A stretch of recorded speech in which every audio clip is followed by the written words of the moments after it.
Hi, I'm Ginny Robertson, founder and publisher of On Purpose Woman magazine and founder of the On Purpose Woman global community. I'm here with Andrea Hylen for a Writer in the Spotlight interview where I chat with the contributing authors of the current issue of On Purpose Woman magazine. Andrea, why don't you go ahead and introduce yourself to our viewers, and thank you for being with me. Oh my gosh, I forgot you were going to ask me to introduce myself. So, I'll just say to the viewers that I consider myself a life scientist, that I see life as a series of events and plot twists and sharp turns and nuance and all of that. And so I live my life as a spirit-filled person following my intuition. And a couple of the bio details is that I am founder of Heal My Voice. I am a founder of the Incubator, an online co-working space for women cultural creatives, which actually is about to begin. And then I consider myself a writer, a coach, a lover of the earth and life. So I'll leave it with that today. Yeah. Okay. I think that's a great description for you. And we will, before we wrap up today, you will have an opportunity to tell people about anything you have coming up. So you Great. can talk about your incubator at that point. Mhm. So your article is called, in the July-August issue, it's called Conscious Self-Evolution, Activate Your Life Purpose. And it's number 3 in a 10-part series on conscious self-evolution. So would you share a bit about the series, like the overall purpose for your doing the series? Well, I was really inspired to talk about this right now because of things are changing in the world. And you might say things are always changing, and we are at an accelerated growth. And we know this because we can see things, old systems that are breaking down, that are no longer working. And it may be that you just think about something that you care about in the world. Maybe it's the education system of children, and you can see that we need some new ideas around this. And breakdown leads us to breakthrough. So it was one of the reasons I wanted to do this. But Barbara Marx Hubbard was a futurist who talked a lot about conscious self-evolution, and she was a part of my life for 30 some years. She died within the last few years, but her work goes on. And there's a book called 52 Codes for Conscious Self-Evolution, where the idea of a code is that it helps to awaken something that's already inside of us. Mhm. And if you think about times where you're going along your life and then you have this idea and something starts waking up in you with this idea, and that's to me a code that's awakened, that it's time for that. And for some people it happens when they're 10, for others it happens when they're 85. It's like we're awakening to these parts of ourselves throughout our entire lives. So I just really wanted to talk about being an evolutionary woman and use some of these codes to describe to people what it looks like when you're in the process of these awakening moments. Yeah. Thank you. So in your series, the next thing I was going to say was you do reference these codes from Barbara Marx Hubbard's book. I'm going to say the name again. Excuse me. 52 Codes for Conscious Self-Evolution. And in this particular article, you talked about code 6, which is choose ideas which activate more of your life purpose, creativity, joy, and lovingness of others. Will you say more about code 6 and how that fits into this idea of conscious self-evolution? Yeah. Life purpose is a really big word, a big 2 words. And I think that sometimes we get caught up in this idea of like, I have to know what my life purpose is. What is it specifically? I'll always say to God, Goddess, all that is, like, please leave a message by the phone or on my answering machine so I will know what is my life purpose. The code I talked about before this, notice flashes of freedom, is that we start getting these sparks of ideas that are part of living our life purpose. And when you get that spark, you start focusing on it, not as in, oh, that could never happen, or that's this crazy thing, or you start focusing on how to activate more of it. And it might be taking small steps towards it, following what that is, creating environments for yourself where you have, you're stimulating through creativity, through joy, like what makes you joyful about that flash of freedom? What are the thoughts that you tell yourself about it? So these are ways to activate it. Being in on purpose woman meetings with other people who have these flashes of freedom and are wanting to activate and live from their life purpose. It's the environment that you're creating around you as a possibility. This whole idea of like these ideas that spark, just these little like where'd that come from? I wonder why I thought that just now. I was sitting here as you're talking, thinking about our relationship and how we go back to, we're here because of a spark of an idea I had and a spark of an idea that you had that Yes. converged at some point. And here we are. For me, from that spark for this idea was 24 years ago. And when I had the idea to just have a party, invite women, see what happened, and that birthed the On Purpose Woman Global Community, which birthed the On Purpose Woman magazine. And when I go back in my life, it's fascinating sometimes to see what those sparks, where they went. Sometimes they go nowhere, and it's okay because some other idea came in that you went with. But for me, and this is all coming up for me right now that I haven't thought of before. Sure.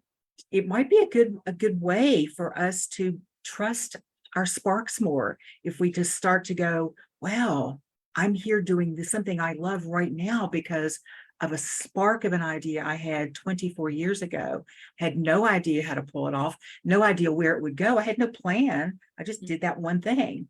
And Yes. then that led to something else. So that's really an exciting way, I think, to look at this whole idea of, and how we can, why we're all interconnected from that spark. And I There's want no to say, question in that. I just wanted to. no. The thing that comes up to me is that someone might read this article and go, okay, so is your life purpose going to Jonas Brothers concerts? Because that's what I'm writing about. But these things that we're led to.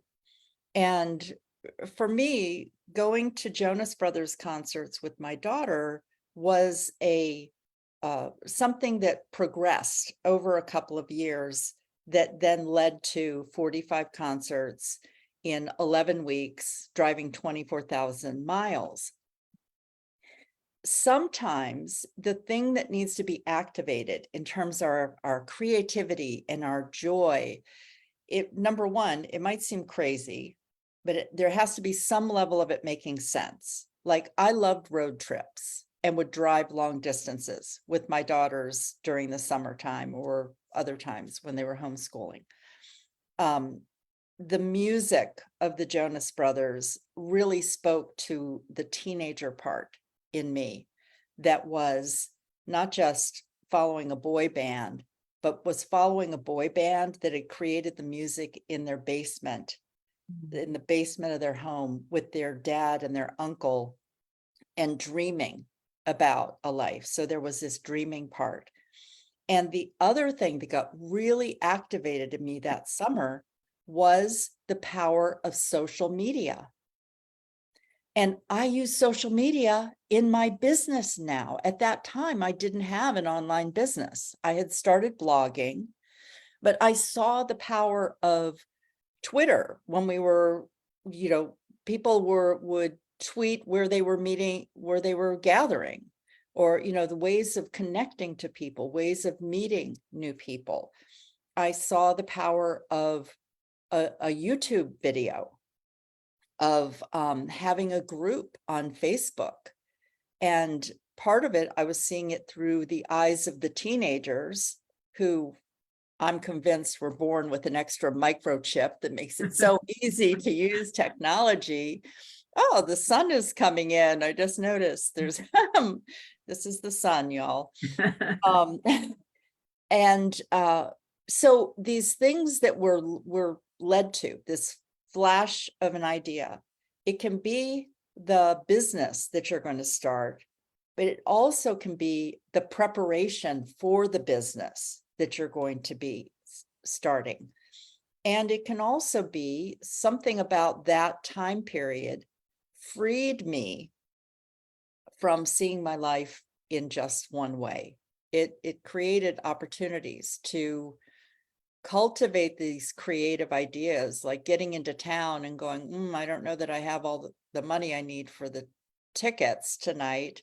And then seeing where there are tickets that nobody's using that you could actually ask to use for free. And so it opened up my whole mind to this idea of an online business. I mean, think about the time period there. For me, it was like 2007 to 2010, how we were just beginning to get onto this social media platform.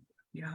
And it was an incredible education, and as well as following a creative impulse that activated my life purpose. And a big part of my life purpose is communication, writing, speaking, coaching. Yeah. That's such a great example of that. And I'm sure there were people in your life who said, that's the craziest thing I've ever heard. Yeah. Because you Or they talk want about me to crazy explain ideas. it. They Yeah. wanted me to explain it. Why are you doing it? It's like, well, because I'm feeling called to do it. You know, if you've ever had that kind of a feeling, like, well, I trust my intuition. I don't know what the outcome is. I don't know what the productive, how could I possibly know that I was going to have an online business and social media would be part of it?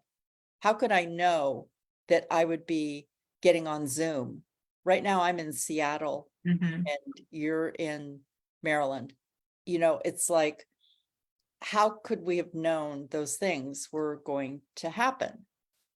And so it is that crazy idea thing, or people just shaking their heads or saying, well, explain it to me. Tell me what it is. Like, do not over explain your intuitive thoughts that are in process. Do not over explain.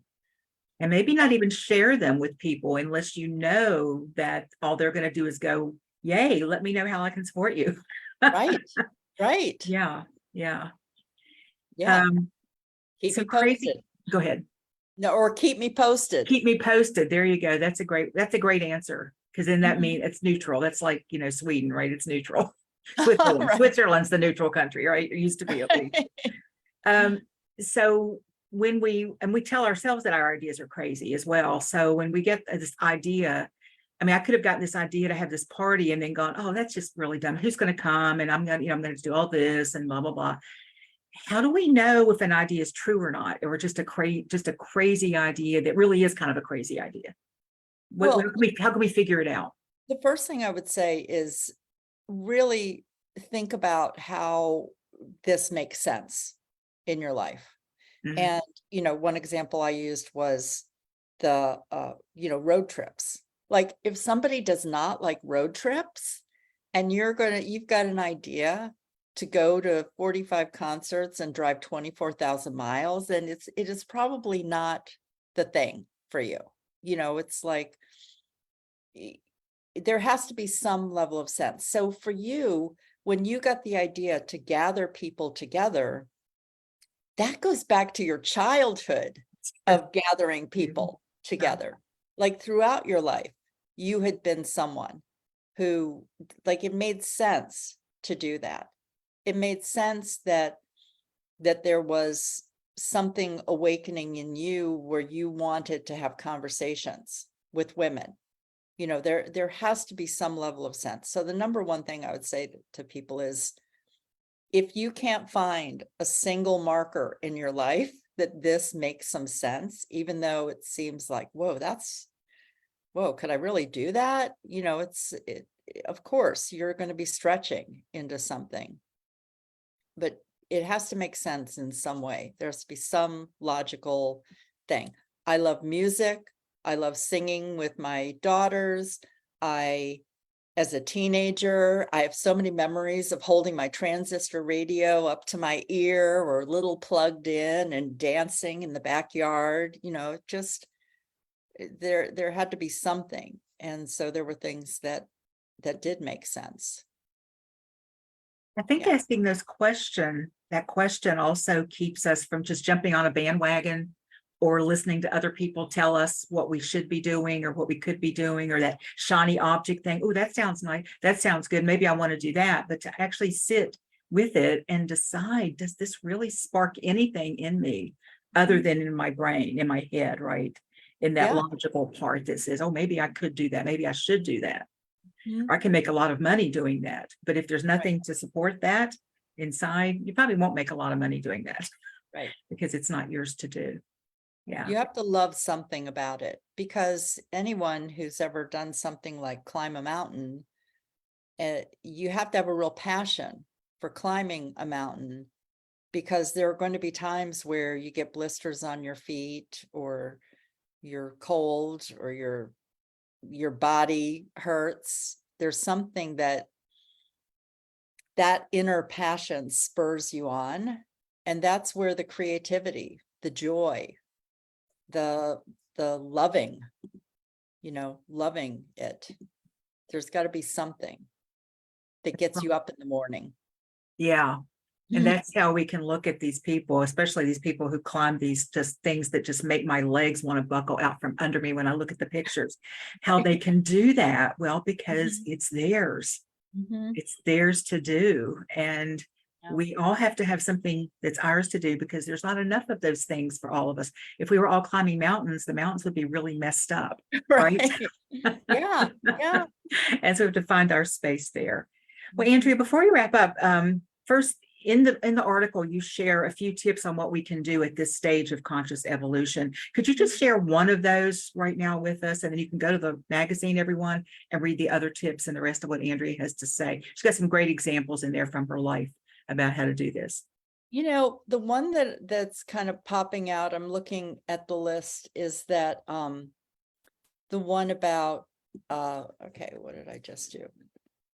Connect with a trusted person or group. I mean, some of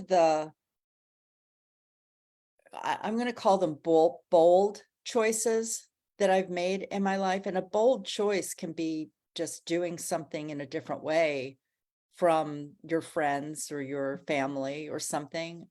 And it's natural to have some fears and doubts. Like, that's just part of the process.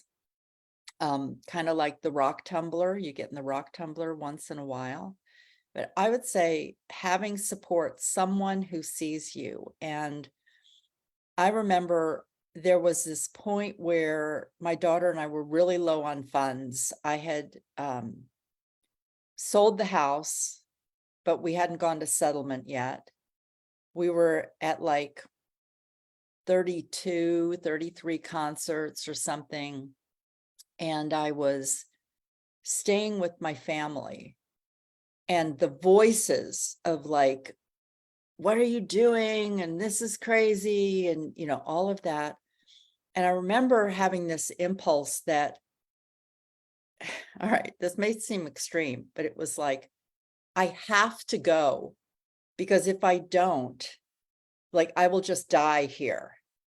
And I felt like I have enough money, even if we had to stay at a rest stop for a few days, we can do it. Like, I have to go. And once I made that choice, a friend called me just to check in. And she believed in she believed in me. She believed in what we were doing. She didn't have to have the whole thing mapped out for her. But she said, I can wire you $300 right now and pay me back whenever. And that, like me following that deep intuitive knowing that I had to keep going, that I had this intuitive knowing and what I was willing to do for it. And then there it was, like the support was there, her voice was there, her funds were there. And it opened up a whole other thing. That's where a lot of magic happened after that, of connecting with people and learning more about what I was actually capable of, like my capacity grew and everything else. So having a person, having some people, having some support with people who believe in you Yeah. is so important during conscious self-evolution. Yeah, at this step and at all the steps. So I'll leave with that. Yeah. I really like that. You know, you trusted, you just, I mean, it wasn't even, it was trusting, but it was bigger than that. It was like, I must go or I will die here. It was Yes. that feeling. And then you let it go. Oh, it'll work out. And then Yeah. somebody shows up, you know, and so that's just another thing that I think we need to do, is to notice when things support what it is that we're doing, because sometimes they can go right by us if we're not paying attention. Like, Yeah. oh, that person called and did this. But if we're not really in that flow and being grateful for all of it, then I think we can sometimes miss the signs that say, this is actually working out pretty well. It's Yeah. going the way I had wanted it to go, you know? Yeah. And these things are hard. I heard someone on the at the meeting last night, on Purpose Woman meeting in a small group, just sharing that she was just ready to have a bigger voice in the world and talk more about her work. And I felt the courage of that. And I also felt the like nervousness and the fear that can come up when you decide to take a bigger step or even just another small step, and what happens. But that's where the breakthroughs happen then, that willingness to step in, that willingness to put, you know, and again, that summer of 45 concerts was one of the big life-changing moments. It helped me to really become more of who I am. And so just know that that may not be the thing to do to take the next step. It may be the bold step is saying no to someone and claiming more of your own time, your Mm, own personal yeah. space and all. And that can feel scary and all. Doesn't, you don't have to get in a car and drive 24,000 miles. There's all kinds of ways. I continue to grow and have new things coming up too. Yeah. So don't discount the small ideas, or what you're viewing, judging as a small idea, or that Right. isn't big enough, or that's not going to make any difference, or Yeah. just one step at a time. Yeah. Yeah. Hey, Andrea, how can our viewers find out more about your work? Well, first of all, you can go to my website, andreahylen.com, and you can look under programs and services. I usually highlight on the menu the next thing that has like a timely, if there's something timely going on. And the next thing that's coming up is my annual Incubator, which is an online co-working space for women cultural creatives. I consider a cultural creative someone who has holistic thinking, and the project you're working on, whether it's a book, a blog, online program, art, music, the development of your own gifts, talents, and skills, that you're not only wanting to do that for yourself, but you're also thinking about how that can impact other people. So there's individual coaching, there's community calls on Zoom, a secret Facebook group. And I always create kind of a course that's in there for anyone who wants that. And some people come just for the course. And I post for 100 days. The incubator goes from October 1st to February 29th. And the topic is what I talked about last night at the OPW meeting, flip the script, consciously co-creating the future, which really came out of this whole conscious self-evolution. How do we evolve things that we see happening in the world that we want to change, or we're being called to change, to make a change. So people can find out more about that on your website and AndreaHylen.com. And that website link is also in the text of this video. So go check out Andrea and her work. And if you want to read her article in On Purpose One magazine, that's also in the link here. I'm sorry, also in the text here, but it's On Purpose Woman magazine is, you can actually just put that in Google and you will go right there. But it's on my website, which is opwgc.com/magazine, or you can just go in there and click on the magazine link. Also, be sure you go back and look in our archives, because Andrea has done a number of series of just fabulous articles, and you can see how she kind of dives deep into a topic. So go and check those out as well. And I want to thank you for watching this, either watching the live or the replay. Again, to read Andrea's article, just go check that out. And other inspiration there for your mind, your body, your spirit, and your business. I'm talking to 3 other authors this week about their chapters. I've been doing a book and I've got that chapter thing on my mind about their articles. Tonight at 7 Eastern time, I'll be right here in this group talking with Shelley O'Connell about how to successfully flirt. Shelley is a flirting coach for women. Then tomorrow at 2, I'll be talking with writing coach Sophia Rennicci on overcome instant gratification to tell better stories. And that was such an eye-opener for me, how you need to, sometimes these great stories and these great writings need to sizzle, need to grow, and they don't need to be done right now, so you can get it off your list. And then on Friday I don't have the time here, I'm sorry, but I think it's 10 a.m. That's right. I'll be talking with Candy Lee, who is a relationship coach, and how you have to believe in love to see love. And she's also doing a series, and Sophia has been doing a series. So go check out the archives for all of our great, great, great authors.